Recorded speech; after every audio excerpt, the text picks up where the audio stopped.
Ayan, good morning, Luzon, Visayas, Mindanao at sa buong mundo. Isang pinagpalang umaga, Sabado ng umaga, November 29, 2025. Good morning na po, Brother Jaime, Brother Richie from New Zealand, Pastor June Vilas from Lubang, good morning, Sister Vilma Encarnacion, hallelujah. Good morning na po sa ating lahat.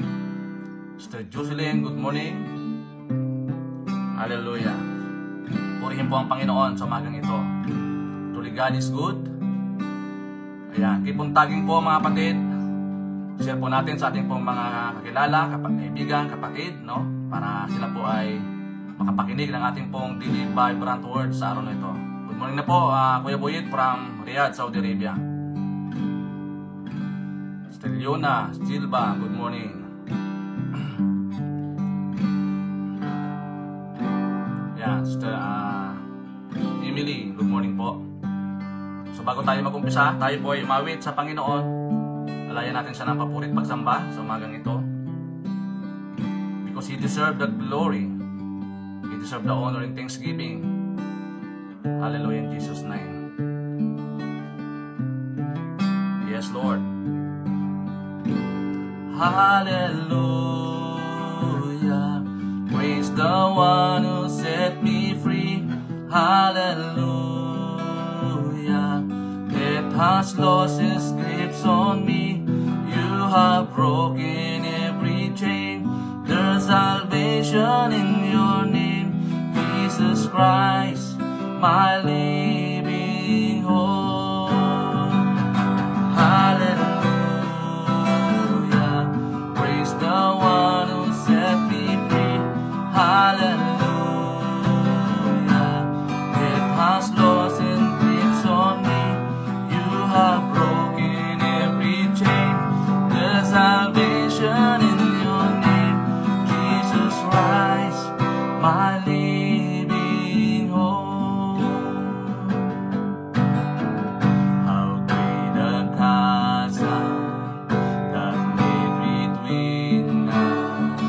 How high the mountain I could not climb.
My living hope, Jesus, my living hope. Yes, Lord, you are my living hope, Lord. Hallelujah, praise the Lord for who you are, Lord God, for all you've done. Yes, O Lord, maraming pong salamat sa umagang ito, umagang kay ganda, Panginoon. Sa lahat, kami po'y lumalapit minsampan. Humingi po kami ng tawad, Lord. Truly, apart from you, we are nothing. Kaya naman, Lord, sa umagang ito, siya sa atin niyo po ang aming mga puso. We ask, Lord, for the cleansing power of the blood of Jesus. Purify your people today, Lord God. Cleanse us today. Ama, marami pong salamat. Muli namin pinagkakatiwala sa iyo ang aming gawain ng Daily Vibrant Word. Sa umagang ito, Lord, I pray in the name of Jesus, pagpalain niyo po, Panginoon, ang salita na mahayag, Panginoon, sa aming buhay, sa aming kaligitnaan, Panginoon. Samahan niyo po kami, Banal na Espiritu. Teach us, O God. Hallelujah, in Jesus' name. Salamat po, dalahin ko din, Lord, sa aking pong mga kapatid na, Lord, nakatune in na. Dalahin ko, Lord, na sila po ay patuloy na pagkaluban mo, Panginoon, ng espiritu ng kagalakan, Panginoon Diyos. Salamat po, pinagkakatiwala po namin sa iyong oras na ito. Tinadahan ko po naman devour sa oras po na ito, sa pangalan ng Jesus. Amen and amen. Good morning na, good morning sa lahat na naka-online na. Brother Josepino, yan. Sister Donna, Ate Sheikh, good morning. Brother Joseph Trinidad, Brother Nilito, good morning na po sa bawat isa. Purihin po ang Panginoon. Titeri, good morning. Tunay nga ang ating Panginoon sa po ay buhay na pag-asa. Living hope. Ayan. Kaya naman sa umagang ito, ating pong pag-uusapan ang salita ng Diyos sa Galatians chapter 1 verse 6 to 8. O tinawag ito natin na no other gospel. Sabi po ni Paul sa Galatians chapter 1 verse 6 to 8, I am astonished that you are so quickly deserting Him who called you in the grace of Christ and are turning to a different gospel. Not that there is another one, but there are some who troubled you and want to distort the gospel of Christ. So verse 8, but even if we are an angel from heaven should preach to you a gospel contrary to the one we preach to you, let him be accursed. Sa Tagalog, ako ay namangha na kayo ay mabilis na tumalikod sa Kanya, na tumawag sa inyo sa biyaya ni Kristo at bumaling, tiknot bumaling, no, sa Ebanghelyo. Hindi dahil may iba pa, ngunit may ilan na bumabagabag sa inyo at nagnanais na baluktutin ang Ebanghelyo ni Kristo. Datapwat kung kami ay isang anghel mula sa langit ay mangaral sa inyo ng isang Ebanghelyo na taliwas sa aming ipinangaral sa inyo, ay sumpain siya. Yan po rin na po ang pagkabasa ng dakilang salita ng Diyos, mga kapatid. So, paano ba natin ididipinsa yung gospel? So, bagong lahat, tayo po ay tinawag ng Panginoon na i-depend yung gospel. Kasi nga, mga kapatid, sa panahon natin ngayon, laganap na po yung gospel scam. Oo. Marami po mga scammers. Oo. Na kahit nung panahon po ni Pablo, marami na rin po, mga kapatid. Hanggang sa kapanahon na natin. Dinidistort. Yan. Kaya nga si Paul nagulat, siguro, nung siya ay umalis muna, pansamantala, at pagbalik niya, marami na pong nangyari, no? Mga kapatid. Ganoon din po sa panahon natin ngayon. Kaya napakahalaga po yung ating ministry. Oo. So pag sabi pong gospel, mga kapatid, alam naman natin yung Greek word ng gospel is evangelion, which is translated a good news. Pag sinabing good news, sa Tagalog, magandang balita. Sabi nga nila, kapag nakarinig ka ng good news at nalungkot ka, hindi yung good news. Bad news yun. So kapag sabing gospel, it is a good news. Ano ba itong gospel na ito na sinasabi ni Paul dito, mga kapatid? Sa 1 Corinthians chapter 15, verse 1 to 4. Ito po yung gospel. Sabi po na dito, now I would remind you, brothers, of the gospel I preached to you, which you receive, in which you stand, and by which you are being saved, if you hold fast to the word I preached to you, unless you believe in vain. Yan, ito na yung verse 4. Verse 3, for I am delivered to you as a first importance, what I also received, that Christ died for our sins, in accordance with the scriptures, that He was buried, that He was raised on the third day, in accordance with the scripture. Malinaw, dito na sinabi dito, mga kapatid, with the scriptures. Opo. Nasa Biblia, hindi po kung kani-kaninong pinagmumulan ng gospel. So yun po mga kapatid. Kaya si Paul, kung paano niya po, siya po ay nabigla, no? Sabi nga dito, he astonished.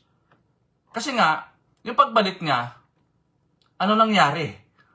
Diba? Parang ganun tayo, ano? Minsan, nalulungkot po tayo dahil ang tagal-tagal na po sa church.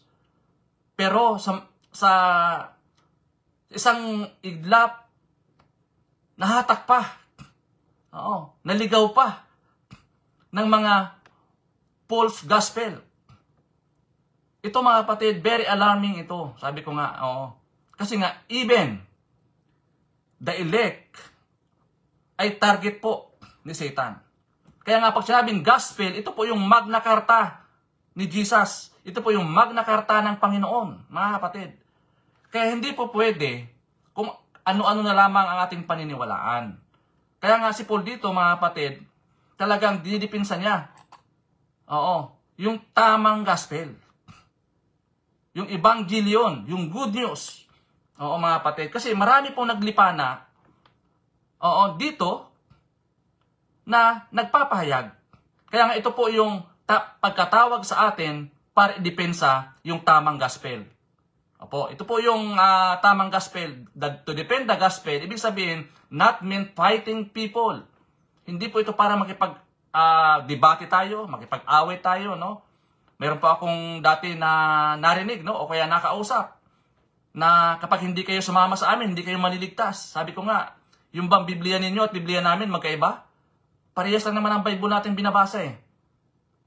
Diba? Kung wala kang konkretong kaalaman sa Biblia, maaring madistort ka, mga kapatid. So sabi dito, it means standing firm for the truth of Jesus Christ in a world full of lies, confusion, and compromises. Kaya nakita ni Paul saw himself as appointed by God to guard the message of salvation. Talagang iniingatan niya yung magandang balita, mga kapatid. Kasi nga maraming mga tao ang nami-mislead, nadi-distort ng katotohanan. And today, every believer share that same calling. Ganon din mga kapatid sa panahon natin. Why? Because the gospel is not just a message, it is the power of God unto salvation. Hindi lamang yan message, mga kapatid. Sa Romans chapter 1 verse 16, di ba? Hindi lamang yan mere message, it is a power of God through salvation. May kapangyarihan ito, mga kapatid, no? So, how do we need to defend the gospel? Siyempre, may mga puntos tayo dito, mga kapatid, na dapat natin gawin. Number 1, kailangan natin ipamuhay by living it out sa pamamagitan ng pagsasabuhay nito. Your life is your strongest defense. Itong buhay natin, ito po yung strongest defense natin sa mga false doctrine, false gospel. Ito po yun. When you walk in holiness, love, humility, and faith, the world sees the truth. Kaya kahit napakatalino mo sa Biblia, kung hindi mo naman pinapamuhay yung nakasulat sa Biblia, useless po yun. At nakikita ng mga tao yun, mga kapatid. Kaya nga yung ating, ititawag tayong the walking gospel, the walking Bible. Kaya sabi po ng Matthew 5:16, di ba? Let your light shine before men. Tayo po yung strongest defense, mga kapatid, para hindi tayo malinlang. Kasi nga, yung mga believers sa Galatian, siguro nalingat-lingat lang si Paul, pagbalik niya, ano nangyari? Marami nang nakapasok na iba-ibang gospel. Kaya tuloy yung mga tao, nalito na. Di ba? So ito po, dapat ipamuhay natin yung tunay na gospel. Kaya doon sa, di ba, after ng Galatian, sinulat ni Paul sa Philippians chapter 1 verse 16 to 18, they preach because they love me, for they know I have been appointed to defend the good news o the gospel. Di ba? Kaya yung iba kahit na hindi pure motives yung kanilang pagsishare ng gospel, kasi alam naman natin si Paul po ay during that time nandun na po sa kulungan. He is in chain during that time. Pero naroon pa rin yung connection niya. Kasi nga, na-alarm siya eh. Na-astonish siya eh, di ba? Nabigla siya. Nawala lang sa saglit, no? Siguro, parang parang nagbakasyon siya o something na ganon. Pagbalik niya, ano na nangyari? Marami na nangyari. Marami nang kaganapan. Na-distort niya yung gospel. Ang tao po ganong, mga kapatid, even sa kapanahon na natin. Nandiyan ka na sa tama, nasa church ka na, naglilingkod ka na sa tamang simbahan, tamang pananampalataya, tamang gospel, tamang good news, pero at the end of the day, umaalis ka pa rin. Nalilihis ka pa rin. Bakit? Mga kapatid, hindi mo siguro naunawaan ano ang ibig sabihin ng gospel. Diba? Nakakalungkot po ang ganon. Kung kailan tumagal na sa simbahan, kung kailan may ministry na, oo, sabihin pa na mali kayo, kami ang tama. Wow. Ang tanong ko nga doon, yung Biblia ba ninyong ginagamit at Biblia namin magkaiba? Parehas lang naman ang Biblia. Oo. Meron lang kayong ibang gospel. So ano pa yung pangalawa? By knowing the word. Kaya nga, marami talagang mga nalilihis. Mga kapatid. Kasi nga, kulang sila sa pagbabasa ng salita ng Diyos. Kailangan maalam tayo sa Bible. Kaya nga, walang ibang tawag nito, solution. Oo. Kundi ang Biblia lamang. You cannot depend what you do not know. Hindi mo kayang i-depensa kung hindi mo alam ang Scripture. You need to know the gospel, mga kapatid. That Jesus Christ died, was buried, and rose again. Ano pa? By speaking the truth in love. Alam mo nga yung katotohanan, pero wala naman love, mga kapatid. Kailangan may kasamang pag-ibig. Defending the gospel is not being harsh or arrogant. It is lovingly correcting error, pointing people to anyone else, no, to Christ, kay Lord. Oo, dalhin mo sila sa Panginoon. Kasi kung sa tao lamang ay may makikita siyang mali. Pero pag kay Jesus, dinala mo siya, mga kapatid. He is perfect. Yan. Sinless. Kaya nga, di ba sabi ng 1 Peter chapter 3 verse 15? Always give an answer with gentleness and respect. Di ba? Hindi mo kailangan makipagtalo. Hindi mo kailangan makipag-argue. Hindi mo kailangan makipagdebate. Oo, mga kapatid. Gaya ng ginagawa ng iba. And number 4, by standing against false teaching. Kaya nga, mag-stand firm tayo. Manindigan tayo laban sa mga maling aral. Ito. Recently lang, mga kapatid, no? Na gustong i-infiltrate ang ating panambahan, no? Dahil ang katuwir nila, mali kami, silang tama. Many will distort the truth. Ito po yung reality. Kaya si Paul warning about this. Even doon, nung panahon ni Pablo, nagwa-warning na rin siya. Sa Acts chapter 20, di ba? A defender is alert. Dapat ganoon tayo. Discerning and anchor in Scripture. Dapat alert tayo, mga kapatid. Kaya nga, accountable tayo, no? We are the, yung tawag niyan, overseer of the flock. Na kung maaari, walang sino man ang madakit ni Satan sa ating simbahan. Kasi, ano yun naka-alarming yun, napaka-alarming yun, mga kapatid. Diba? At marami po. Ano ba itong mga gospel distortion sa panahon natin ngayon? Noon at ngayon. Ano ba ito? Yung mga legalistic gospel. Oo. Nagsasabi, faith in Jesus plus your performance. Dinadagdagan nila. Dapat itong gawin mo. Kailangan ganitong gawin mo para maligtas ka. Dapat ganito yung buhok mo. Ganito yung damit mo. Oo. Ang tawag naman, legalistic gospel. Mga kapatid. Ano naman yung licentious gospel? Ito naman yung lahat pwede. Kahit mali, pwede. Yung tinatawag na hyper grace ngayon. Na okay lang magkasala. Okay lang maggawa ng kasalanan. Kasi may grace naman eh. Ang tawag nun, licentious gospel. Sumubra naman. Ang tawag natin dito. Meron pa, mga kapatid, prosperity gospel. Kailangan yumaman ka muna bago ka maglingkod sa Panginoon.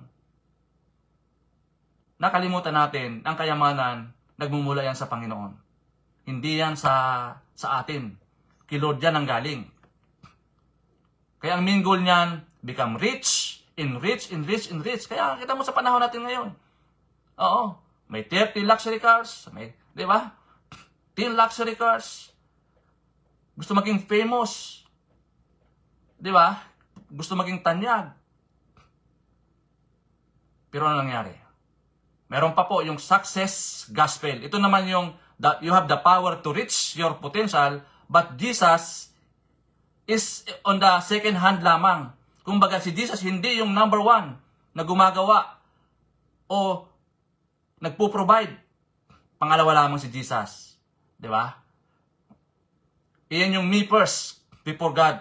Mga kapatid. Ito po yung panglima, yung universalist gospel. Ito yung mapanganib na si Jesus daw ay pag namatay ang tao, lahat mapupunta sa langit. Oo. Walang mapupunta sa impyerno. E paano naman yung mga tumalikod sa Panginoon? Hindi kumilala sa Panginoon. Malinaw ang Biblia na sila po ay pupunta doon sa dagat-dagatang apoy. Iyan po yung mga nagdi-distort. Bumabaluktot sa gospel, mga kapatid. Ano pa yung kalaban ng gospel today? Malinaw po, yung false doctrine. Ito po yung mga mga enemies. Teaching that look spiritual but deny biblical truth. 'Di ba? Titingnan natin, parang walang pagkakaiba, no? Pero i-dig deeper mo, doon mo makikita, doon mo manunotice na distorted false doctrine, false gospel yung kanilang tinuturo. Ano pa? Yung moral compromise. When Christians live like the world, the message loses credibility. Oo. Magpakasaya ka sa mundong ito. Sabi nga nila, dahil ang buhay isa lamang. Diba? Magpakalustay-lustay ka sa mundong ito dahil minsan lang mabuhay. Yan po yung moral compromise. Ano pa? Yung fear of men. Many stay quiet because they fear rejection or persecution. Ito, believers na to, ano? Pag-uusapan natin, mga kapatid. Believers ito sa Galatian, sa Philippians. Pero, naroon pa rin yung nila, fear of rejection, fear of persecution, fear of men. It's siyempre yung distorted grace. No repentance at all, no holiness needed. Ito po yung type of gospel na hindi mo na kailangan ang repentance, hindi mo na kailangan maging banal. Oo, mali po ito, mga kapatid. And cultural pressure. The world wants to redefine sin, truth, and morality. Ito po yung nangyayari sa panahon natin, mga kapatid. Di-distort, pinapalitan yung truth sa lie. Para lang, makaalpas. Oo. Doon sa mga maling ginagawa nila. Kahit magsinungaling, gagawin, mga kapatid, cultural pressure. So what is matter today? Bakit napakahalaga ito sa panahon natin, mga? Because we live in a generation where truth is being blurred. Nilalabo ang katotohanan. Oo. Even the elect, mga kapatid, nadideceive. Minsan nga, yung iba, pinapakitaan ng milyon-milyong pera, no? Dahil lang sa pera, sasanib ka. Dahil lang sa pera, akala natin, ito na yung fulfillment ng buhay natin. And also, morality is being redefined. Pinaglalaban na yung mali. Oo. Yung mali, ginagawa ng tama, at yung tama, ginagawang mali. Oo. Kahit baluktot, pinaglalaban. Same-sex marriage. Transgender. Diba? The Bible is being questioned. Yung authenticality of the Bible, yung question. Na keso, yung Bible, huli yan, nauna ito. Mga kapatid, ito po yung generation natin ngayon. And many choose comfort over conviction. Ito yung mga Kristiyano na lalamig. Mas pinipili yung comfort zone sa paglilingkod, sa conviction. The world need Christian who will stand unashamed and unafraid. Tulad po ni Pablo. Tulad po ni Jude. Si Jude chapter 3 verse 1, Dear friend, I have been eagerly planning to write to you about the salvation we are all share.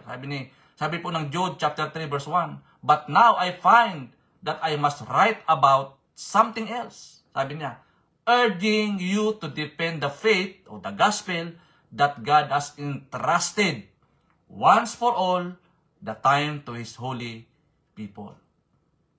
Kaya nga, to defend the gospel is not a suggestion. It is a command, mga kapatid. Hindi to suggestion, it is a command from God. Kaya napakahalaga ito ngayon, mga kapatid, sa atin. So, paano ba natin, before that, ito po yung mga biblical example of gospel defenders nung panahon po, nung mga panahon ng patriarch, si Apostol Pablo, defend the truth boldly before kings, Jews, Greek, and even fellow believers. After na siyang na-convert noon. Kaya nga nakakalungkot, mayroon pong mga gospel ngayon o katuruan ngayon na ayaw nila kay Pablo eh. Oo, ayaw nila sundin yung mga turo ni Pablo. In-escape nila yung mga sinulat ni Pablo. Ayaw nilang ituro. Ayaw nilang sundin. Kasi nga, masamang tao daw siya.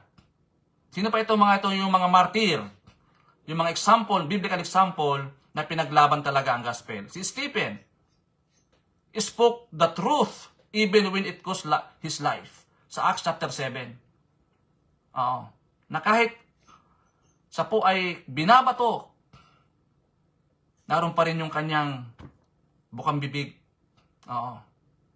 Na hindi niya ikinahiya yung gospel, yung good news sa lahat ng tao. Sino pa si Jude? Called believers to contend for the faith.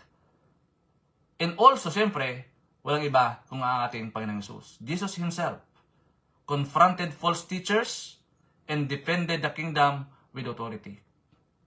Kaya nga, di ba? Hindi siya pinaniwalaan, even sa kanyang bayan, hindi siya tanggap.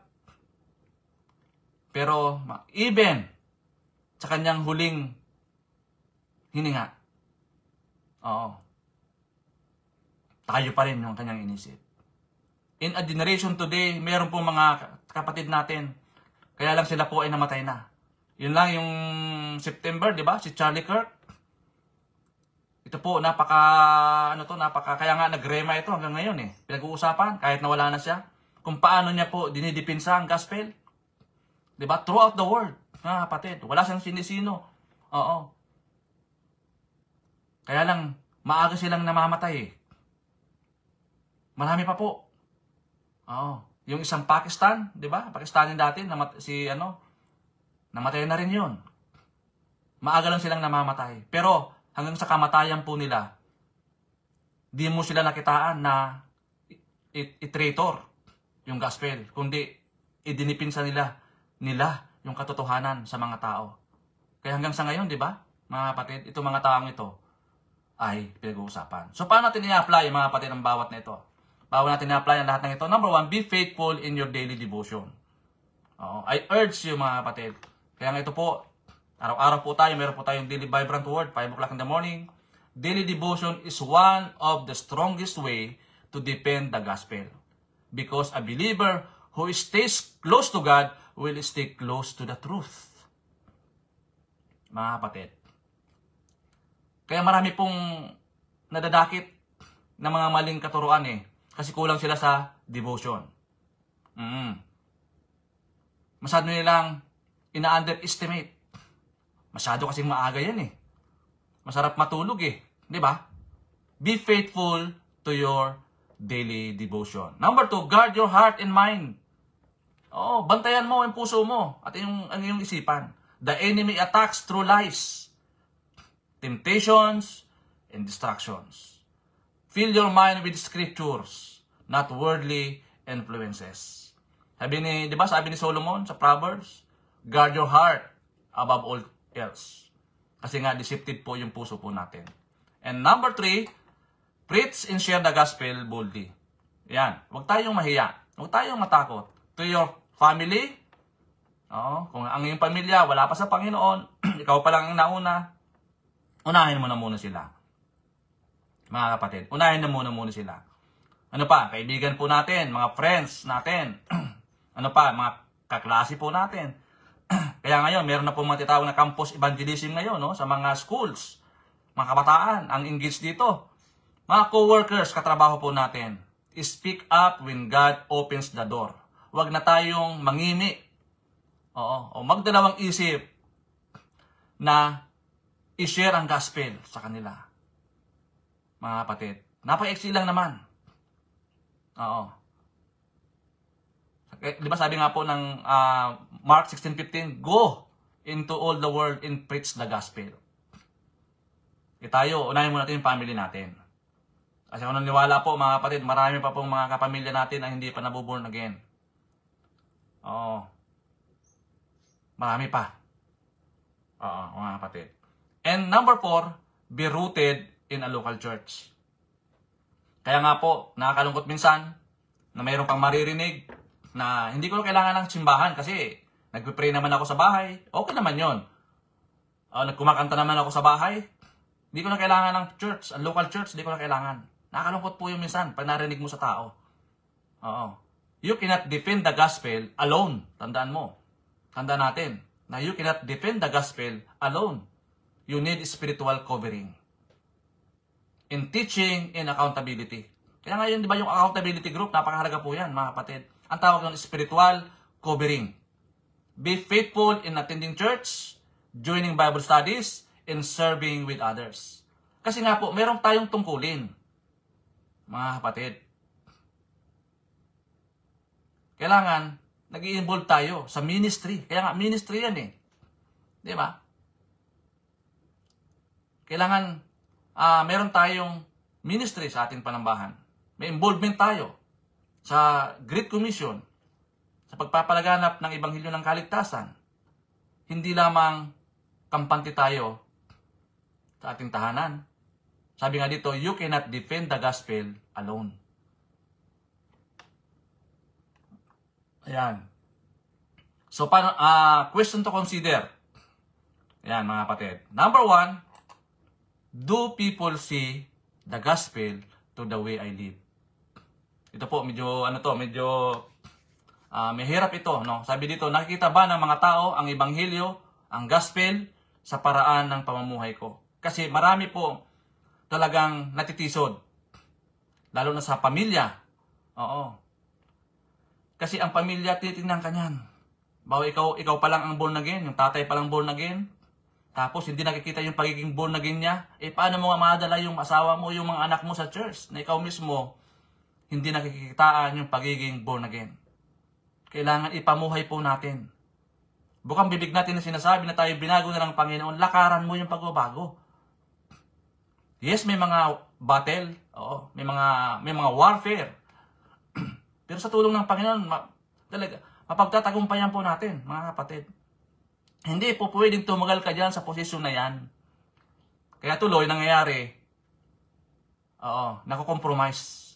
Hindi mo tuloy nanadala yung pamilya mo sa Panginoon. Kasi ikaw, hindi ka nakikitaan ng pagiging tunay na binago ng Diyos. Kaya nga, itong tanong, do people see the gospel through the way I live? Nakikita ba ito ng ating pamilya, ng ating katrabaho, ng ating kaklase, yung gospel sa buhay natin? Yan, kayo lamang po makasagot niyan, mga kapatid. So marami pong salamat sa ating 25 viewers at sa ating pong nagpadala ng star, mga kapatid. Salamat po sa inyo, mga kapatid.